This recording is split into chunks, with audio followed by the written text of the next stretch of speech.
Namaskar friends, welcome to Illegal Desi. Today we are going to take a look at Ember Labs' very first game, Kena Bridge of Spirits. So let's begin.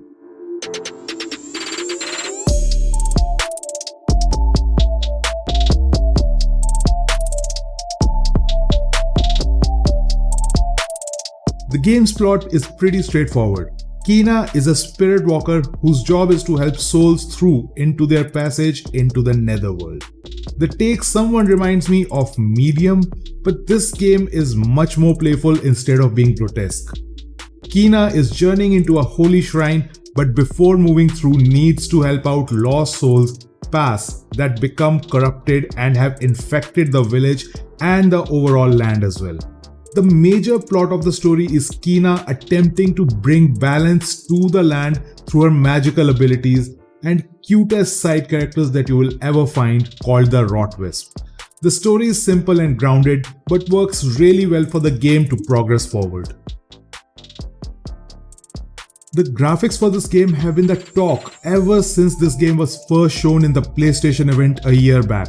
The animations are reminiscent of a Pixar movie, which is no surprise considering that Ember Labs has people specializing in animation.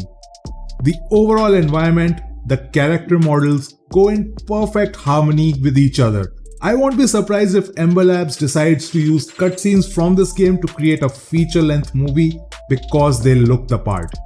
Each place created looks absolutely stunning, and some of the animations, especially where you turn a rotting place into a beautiful forest, feels extremely satisfying.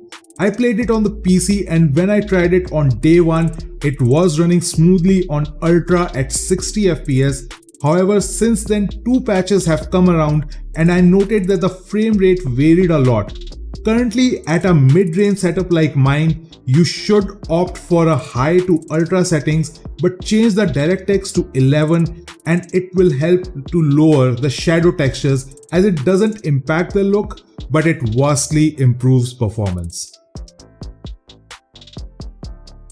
Now let's dive into the meatiest part of the game. Let's talk about the cute little creatures we've seen till now. They're called Rotwisp and their role in the game goes beyond just being cute and cuddly. They're basically how you level up in the game. When you collect a certain number of Rotwisp, the game levels you up.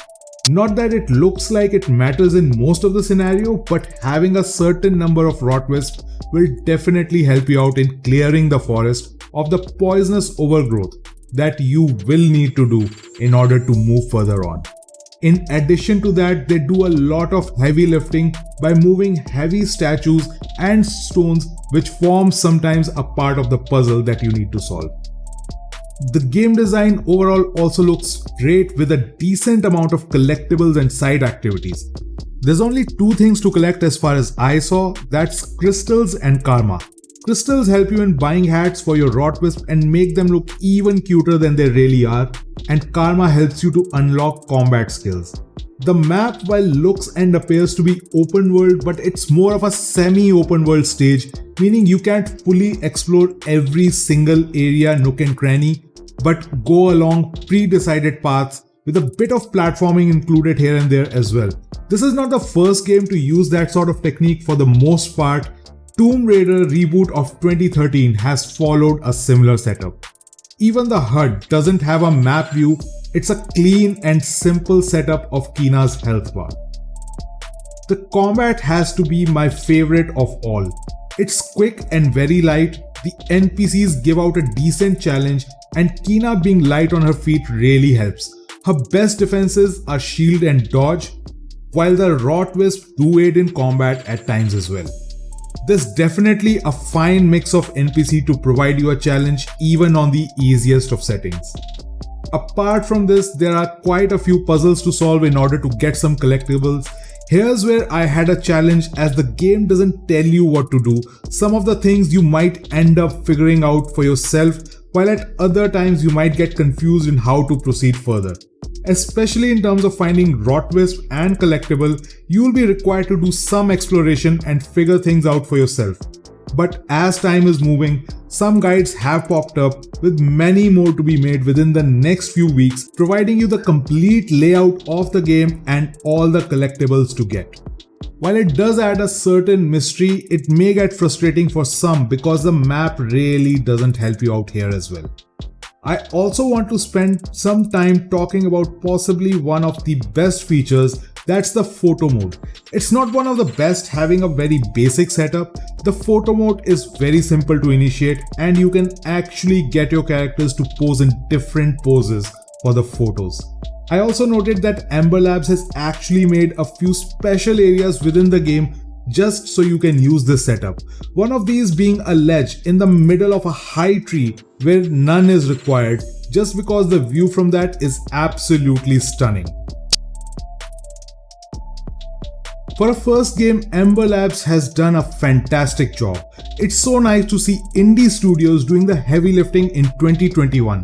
While the game may be short at under 20 hours to complete everything, it definitely is one of my favorites, and I won't be surprised if it picks up a few Game of the Year awards this year as well. This one is definitely recommended for you to pick at a full price on PC, PS4 or PS5. Anyways guys, that's gonna do it for the video. If you liked it, hit the like and subscribe button, it really helps out this channel. Share your thoughts on the game, especially if you've played it. Share this video out to a friend, hit the bell notification for the latest updates, and I will see you in the next one.